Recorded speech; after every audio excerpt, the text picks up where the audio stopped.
Yeah.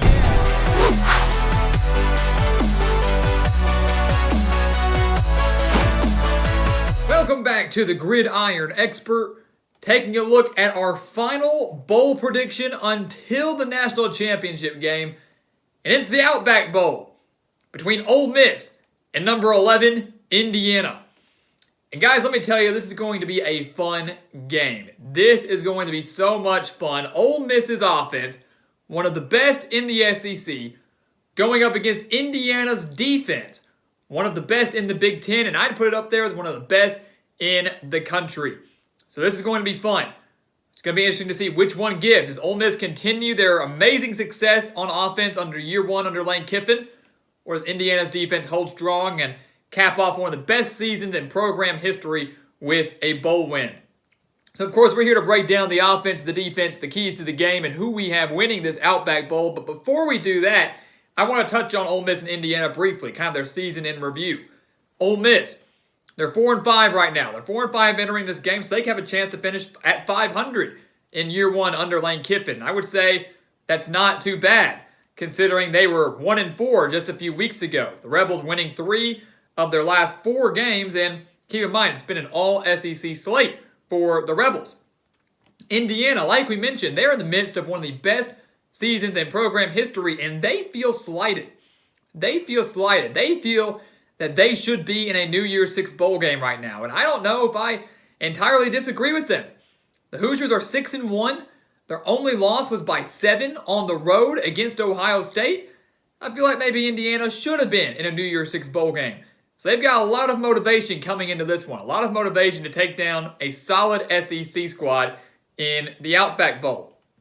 So let's take a look at the offense here. Let's take a look at both. Certainly an area where Ole Miss, statistically at least, and I would say across the board, owns the edge.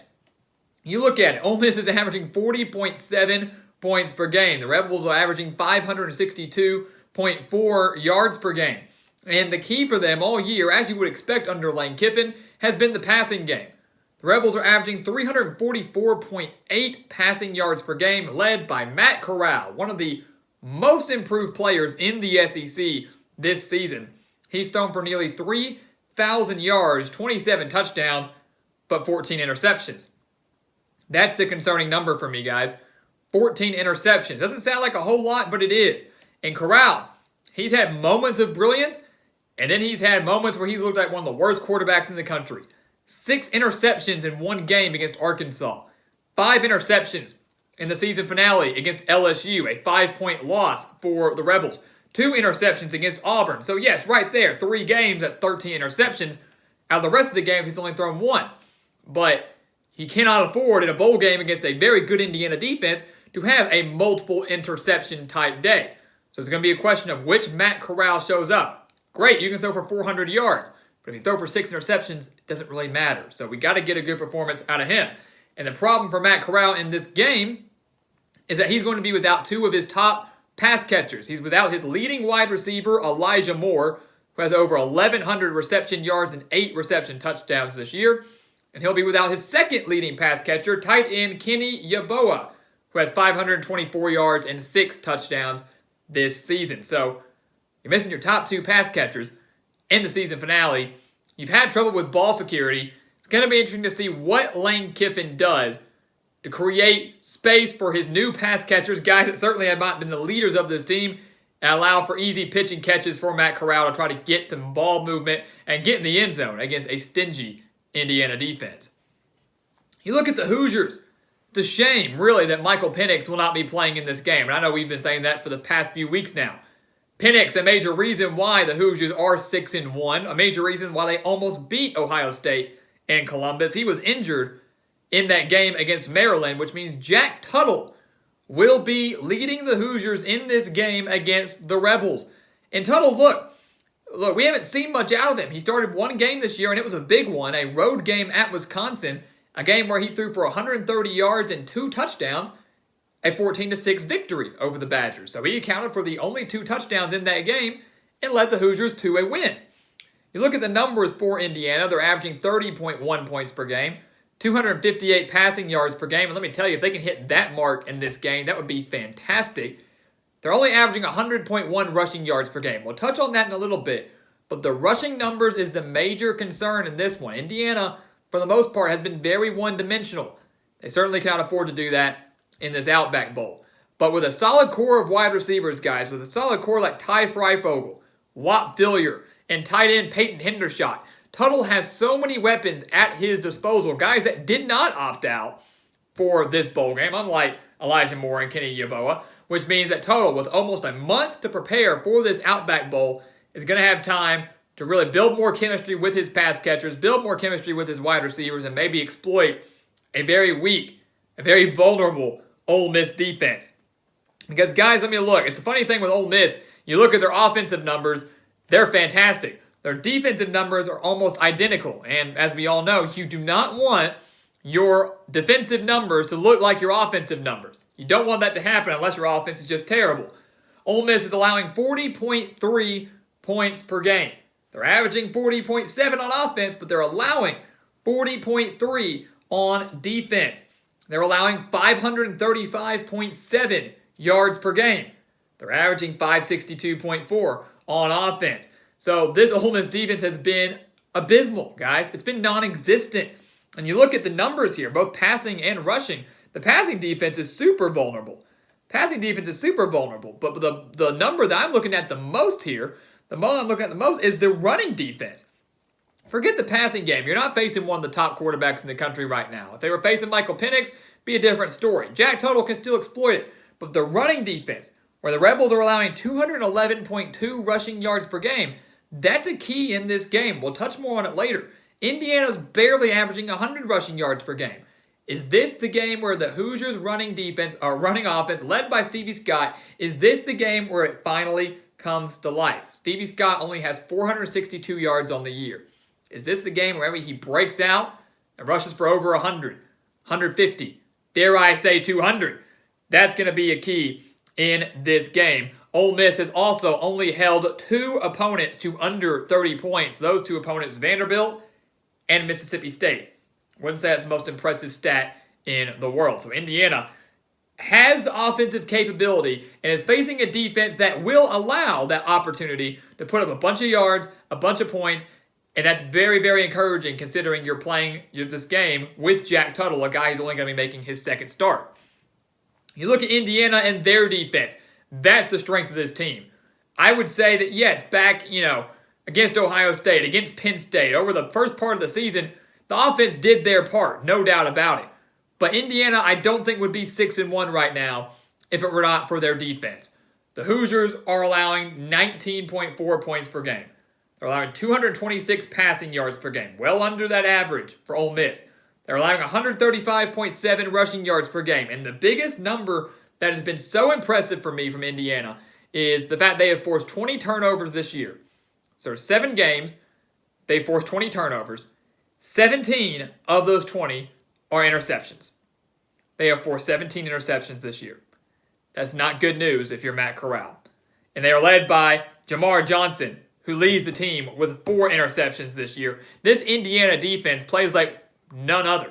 This Indiana defense plays like an absolute unit. They are collected. They have a lot of chemistry. They are brothers. They are a team out there on the field. You don't really see that, guys. You don't see that much out in college football anymore. But Tom Allen has instilled that 5-star culture, as we have referenced multiple times throughout the year, as Iowa State famously claimed just a few weeks ago. He's instilled a 5-star culture. He has instilled a sense of brotherhood and team in Bloomington, and it has shown all year long. Not to mention Tom Allen, one of the most passionate and energetic coaches in the entire country. He has done that, and he has done that on the defensive side of the ball. Again, a major reason why they're in the midst of one of the best seasons in Indiana football history. So let's take a look at the keys to the game. What does Ole Miss need to do to pull off this upset, again, over the 11th ranked team in the country? What does Indiana need to do to maybe prove some doubters wrong? To say, hey, we deserved to be in a New Year's Six bowl game. Come on. You're really going to leave us out? Under normal circumstances, we'd be in one. You're going to leave us out now? A chance to prove them wrong. A chance to finish 7-1. A chance to possibly finish in the top 10 by season's end. So let's look at Ole Miss. What's their key? Don't turn the ball over. We're looking at you, Matt Corral. We're looking at you. Don't turn the ball over. You're going to have a great game against this Indiana defense. You've got to have a big game. If Matt Corral, let me tell you, if he throws for 2, 3 interceptions, 2 is, to me, should be the maximum. But if he shows over 2, it's over. Indiana wins this game in a landslide. He's got to take good care of the football. And again, he's not going to have his top 2 pass catchers out there. So the chemistry might not be 100% capacity. Chemistry might be lacking in this game with some of the other pass catchers. And with a very dominant front seven, with a very dominant secondary, it's going to be difficult for Corral to find some open guys. And march the ball down the field. Again, he threw 5 interceptions the last time he played against LSU just a few weeks ago. How much of that is still in his head? How much of that carries over and translates into a game against one of the best secondaries in the country? So don't turn the ball over and don't get burned by Jack Tuttle. And what do we mean by that? Well, again, you look at Indiana's wide receiver core. Look at their pass catchers. Hendershot's a tight end. Fillier and Freifogel. They've been great all year long. Tuttle only threw for 130 yards against Wisconsin. Let's remember, Wisconsin still got a pretty dang good defense. Ole Miss doesn't.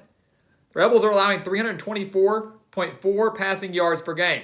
So there's a chance that Tuttle's going to go out there, air it out, and sling it. And if you allow too many big plays in the passing game, you don't stand a chance to win. Because Indiana's defense, to me, I genuinely believe, will not allow this to become a shootout like many Ole Miss games have become in 2020. So don't get burned by Jack Tuttle. Play some defense. Make your secondary step up. And maybe try to force Indiana to win this game on the ground. And that's our first key for the Hoosiers. First key for Indiana is run the ball.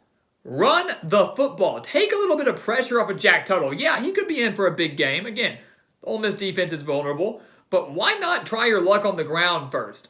You're facing a defense that's allowing 211.2 rushing yards per game.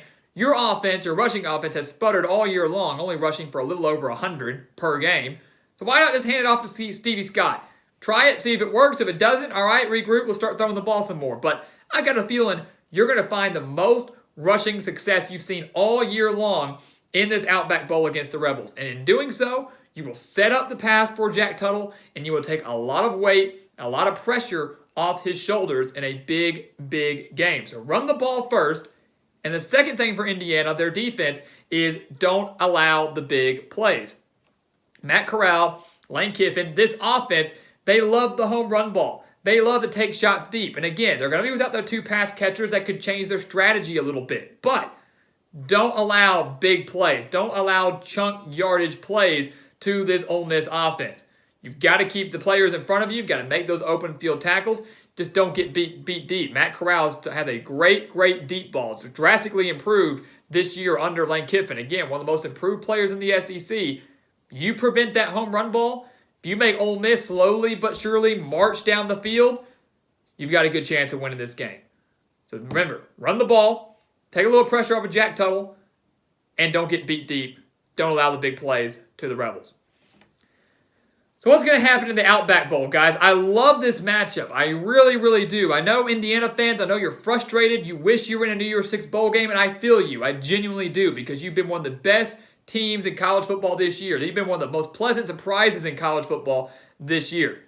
But again, you've got a chance to get a win over a solid SEC team. I love the matchup between Lane Kiffin and his offensive mind, Tom Allen with his passion and energy, and one of the best defenses in the country. The clash in styles, you couldn't ask for anything better. Couldn't ask for anything better for our last bowl prediction of the year, of course, until the national championship.